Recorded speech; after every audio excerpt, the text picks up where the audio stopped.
ज़्यादा पसीना आने वाली प्रॉब्लम एक काफ़ी कॉमन प्रॉब्लम है, काफ़ी लोग इससे परेशान होते हैं। इस बीमारी से संबंधित कुछ इंपॉर्टेंट मिथ्स, अवधारणाएं या भ्रांतियों के बारे में आज हम बात करेंगे। ज़्यादातर लोगों को इसके बारे में बहुत क्लियर नॉलेज नहीं होती, बहुत सारे मिसकंसेप्शंस या अवधारणाएं बहुत होती है। उनको आज क्लियर करने का प्रयास करेंगे ताकि एक ओवरऑल अंडरस्टैंडिंग डेवलप हो सके। टॉपिक पर जाने से पहले जो लोग हमारे चैनल पर नए हैं उन्हें रिक्वेस्ट करूँगा कि चैनल को सब्सक्राइब करें, वीडियोस को लाइक करें, शेयर करें, फॉलो करें, कमेंट करें, पूरा देखें। ज़्यादा पसीने आने वाली प्रॉब्लम बहुत ज़्यादा कॉमन प्रॉब्लम है, बहुत ज़्यादा एम्बैरेसिंग भी है। कई लोग को हाथों पे पसीना आता है, अंडर आर्म्स में पसीना आता है, पूरे शरीर में पसीना आता है। तो ये कई बार उनके लिए सोसाइटी में एक एम्बैरेसमेंट का कारण भी बनता है और सोशली भी वो एक आउटकास्ट जैसे बन जाते हैं। लोग उनके बारे में बुरा सोचते हैं, बुरा बोलते हैं। तो ऐसे लोगों को क्या क्या अवधारणाएं होती है इसके बारे में आज उसको बात करेंगे। पहला मिथ ये है कि लोगों को लगता है कि ज़्यादा स्वेटिंग होना एक नॉर्मल पार्ट ऑफ लाइफ है, इसमें कोई बीमारी होने का चांस नहीं है। काफ़ी ऐसी बीमारियां हैं या काफ़ी ऐसी बॉडी के एबनॉर्मल फंक्शंस हैं जिसकी वजह से ज़्यादा पसीने आने का प्रॉब्लम हो सकता है, कि मेडिकल कंडीशन है जिसके कुछ स्पेसिफिक कारण हो सकते हैं। आपको वो चीज़ अपने डॉक्टर के साथ डिस्कस करनी चाहिए। हर व्यक्ति को ज़्यादा पसीना आना नॉर्मल बात नहीं है। हाँ, ये है कि गर्मी के मौसम में ज़्यादातर लोग को थोड़ा ज़्यादा पसीना आता है, दैट इज़ नॉर्मल। लेकिन बिना कारण के पसीना आ रहा है, बिना कोई बीमारी के पसीना आ रहा है, ठंड के टाइम पे भी पसीना आ रहा है, एसी चल रहा है या पंखा चल रहा है उसके बावजूद भी पसीना आ रहा है, तो डेफिनेटली आपको जांच करवाना चाहिए, क्योंकि वैसे केस में कोई बीमारी भी निकल के आ सकती है जिसके लिए स्पेसिफिक ट्रीटमेंट की ज़रूरत भी पड़ सकती है। तो आपको डेफिनेटली उस चीज़ को चेकआउट करवाने की ज़रूरत है। अगला इंपॉर्टेंट मिथ या अवधारणा लोगों को लगती है कि ज़्यादा पसीने आने का प्रॉब्लम खाली अंडर आर्म्स में होता है, बाकी कहीं नहीं होता। ये हाइपरहाइड्रोसिस बहुत सारी जगह में हो सकता है, पूरी बॉडी को इन्वॉल्व कर सकता है। आपके हाथों को, आपके सर को, हाथ पाँव को, ग्रोइंस को, सारे एरिया को इन्वॉल्व कर सकता है और एक साथ में सब जगह ज़्यादा पसीना आ सकता है। या कभी कभी ऐसा भी हो सकता है कि किसी एक पर्टिकुलर जगह में हाइपरहाइड्रोसिस हो, यानी सिर्फ हाथों में ज़्यादा पसीना आए, सिर्फ अंडर आर्म्स में आए, सिर्फ ग्रोइन में आए, सिर्फ शरीर पर आए, ऐसा हो सकता है। तो इसलिए ज़रूरी नहीं है कि ये सिर्फ हाथों को इन्वॉल्व करे या सिर्फ पैरों को इन्वॉल्व करे, ये पूरे शरीर पे भी इन्वॉल्व कर सकता है और अलग अलग जगह पे अलग अलग टाइम पे भी इन्वॉल्व कर सकता है। अगला इंपॉर्टेंट मिथ या अवधारणा ये है कि लोगों को ऐसा लगता है कि हाइपरहाइड्रोसिस मतलब गंदगी की प्रॉब्लम है, गंदगी की वजह से हो रहा है। जो व्यक्ति को ज़्यादा पसीना आ रहा है वो गंदा है, अनहाइजीनिक है, इसलिए पसीना आ रहा है।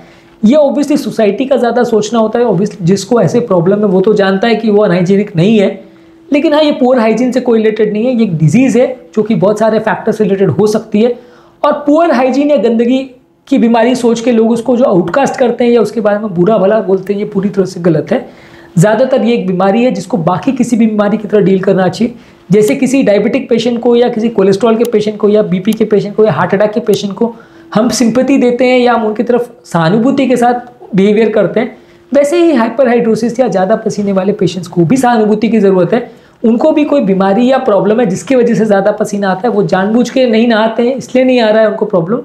उनको कोई बीमारी है या बॉडी का सिस्टम गड़बड़ है जिससे उनको तकलीफ हो रही है, तो उनको भी प्रॉपर एम्पैथी मिलनी चाहिए, प्रॉपर सिंपैथी मिलनी चाहिए। लेकिन ज़्यादातर लोगों को लगता है कि क्योंकि ज़्यादा पसीना गंदगी के साथ एसोसिएटेड है, इसलिए लोगों को लगता है कि क्योंकि ये व्यक्ति साफ सुथरा नहीं रहता है, नहाता नहीं है, इसलिए इसको पसीना आता है।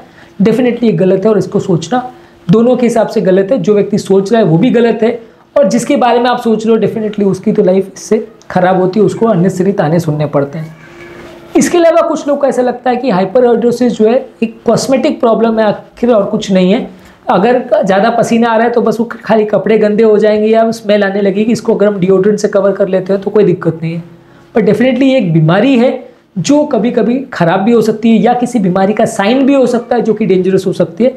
इसलिए आपको इसको इवैल्यूएट करने की ज़रूरत है कि यदि आपको पसीना आ रहा है ज़्यादा तो कोई बीमारी से रिलेटेड तो नहीं है, और यदि वो बीमारी मिलती है तो फिर उसका प्रॉपर ट्रीटमेंट ज़रूरी है। अगला इंपॉर्टेंट मिथ या मिसकंसेप्शन ये है कि हाइपरहाइड्रोसिस जो है अनकॉमन है, ये बहुत कम लोग को होता है। ये भी अपने आप में गलत है, क्योंकि हाइपरहाइड्रोसिस की प्रॉब्लम जो है वो काफ़ी कॉमन प्रॉब्लम है और काफ़ी लोगों को होती है। बहुत सारे लोग को थोड़ी मात्रा में होती है कि थोड़ा ज़्यादा पसीना आता है, लेकिन कई लोग को तो बहुत ज़्यादा होता है। हर व्यक्ति को अलग अलग ग्रेड्स का हो सकता है, किसी को थोड़ा किसी को ज़्यादा, पर ये प्रॉब्लम इतनी अनकॉमन नहीं है जितना लोग को लगता है। ये कोई रेयर डिजीज़ नहीं है, ये अपने आप में काफ़ी कॉमन है। हाँ, अक्सर लोग रियलाइज़ नहीं करते क्योंकि लोगों को लगता है कि यार छोड़ो, कौन पसीने के बारे में सोच रहे, ये कॉस्मेटिक इशू है, लोग लगता है कि लोग इसे इग्नोर करते हैं, पर ये डेफिनेटली अपने आप में उतनी अनकॉमन तो नहीं है। अगली इंपॉर्टेंट मिसकंसेप्शन अवधारणा है कि लोगों को लगता है कि खाली मोटे लोगों की प्रॉब्लम है या अनफिट लोगों की प्रॉब्लम है। डेफिनेटली एक डिजीज़ है जो कुछ मोटे लोगों में या अनफिट लोगों में ज़्यादा हो सकता है कुछ और कारणों से, लेकिन इसके बहुत सारे रिस्क फैक्टर्स है, बहुत सारे इश्यूज़ हैं, इसलिए मोटापे से इसका रिलेशन बहुत ज़्यादा डेफिनेटिव नहीं है। हर व्यक्ति को तभी हाथ पसीना ज़्यादा आएगा जब वो मोटा है या अनफिट है, ऐसा बिल्कुल नहीं है। बहुत सारे दूसरी बीमारियां भी है जहाँ पे आदमी बिल्कुल दुबला पतला भी हो फिर भी पसीना ज़्यादा, ऐसा हो सकता है। इसलिए इसको सिर्फ मोटापे के साथ या फिजिकल फिटनेस के साथ एसोसिएट करना गलत है। कुछ लोग को लगता है कि प्यूरी साइकोलॉजिकल प्रॉब्लम है, किसी को साइकोलॉजिकल स्ट्रेस ज़्यादा है इसीलिए उनको ज़्यादा पसीना आता है। साइकोलॉजिकल स्ट्रेस इसका एक रिस्क फैक्टर हो सकता है। स्ट्रेस की वजह से हार्मोन ज़्यादा बनते हैं या स्ट्रेस हार्मोन्स निकलते हैं जिससे ज़्यादा पसीना आ सकता है। पर ये सोचना बिल्कुल भी गलत है कि ये हर पेशेंट के साथ एसोसिएटेड स्ट्रेस फैक्टर है, इसलिए हर पेशेंट को खाली स्ट्रेस की वजह से ही पसीना आ रहा है, ये गलत है। ज़्यादातर पेशेंट को दूसरी बीमारियों की वजह से पसीने का प्रॉब्लम होता है। यदि हम उसे आइडेंटिफाई कर सकें तो ट्रीटमेंट ईजी है। सिर्फ स्ट्रेस को दोष देना और साइकेट्रिक काउंसलिंग करना या एंटी एंजाइटी मेडिसिन देने से प्रॉब्लम सॉल्व नहीं होगी।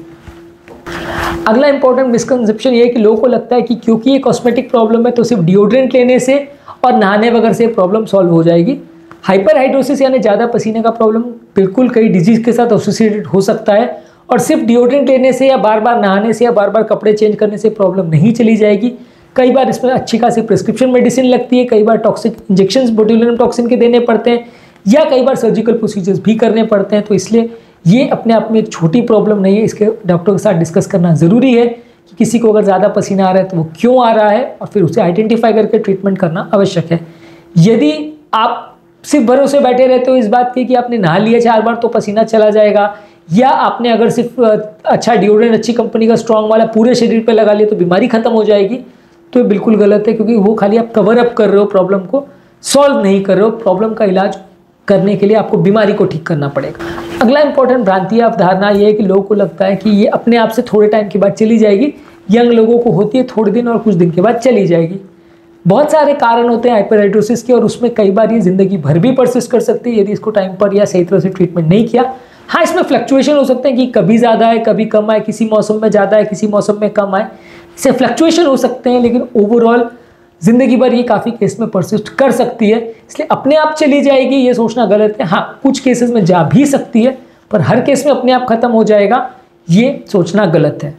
और लास्ट इंपॉर्टेंट अवधारणा जिसको आज बात करेंगे वो ये है कि लोगों को लगता है कि ये एक सीरियस प्रॉब्लम नहीं है और अगर पसीना आ रहा है तो हम इसे इग्नोर कर सकते हैं, तो नॉर्मल सी बात है। देखिए, नॉर्मल सी बात नहीं है एज लॉन्ग एज उसका कारण कोई सीरियस नहीं है। ऑब्वियसली इसमें बहुत क्लियर कोई अच्छा इलाज नहीं है, इसलिए कई बार हमको सिर्फ उसको इग्नोर करके काम चलाना पड़ता है। लेकिन कभी कभार ये सीरियस प्रॉब्लम्स के साथ भी एसोसिएटेड हो सकता है, इसलिए आपको इसके लिए प्रॉपर जांच करवाना ज़रूरी है। हाइपरहाइड्रोसिस अपने आप में एक सिंपल प्रॉब्लम नहीं है, कई इंपॉर्टेंट बीमारियों के साथ एसोसिएट हो सकता है, कई ग्रेड्स का हो सकता है और कभी कभार आपको इसमें सीरियस थेरेपी या दवाइयाँ और ट्रीटमेंट की ज़रूरत भी पड़ सकती है। इसलिए इसको सीरियस कंडीशन ही माने, इसको इग्नोर ना करें। बिल्कुल माइल्ड सा हो रहा है तो मे बी आप इसे इग्नोर कर सकते हैं, पर बहुत ज़्यादा अगर पसीना आ रहा है तो इसे इग्नोर ना करें। एटलीस्ट एक बार आपके लोकल फिजिशियन या डॉक्टर या जो भी स्पेशलिस्ट है उसको एक बार ज़रूर डिस्कस करें। उम्मीद करूँगा कि आज के टॉपिक में कुछ नई बातें जानने को मिली होगी। जो लोग हमारे चैनल पर नए हैं उन्हें रिक्वेस्ट करूँगा कि चैनल को सब्सक्राइब करें, वीडियोज़ को लाइक करें, शेयर करें, फॉलो करें, कमेंट करें, पूरा देखें। Thank you.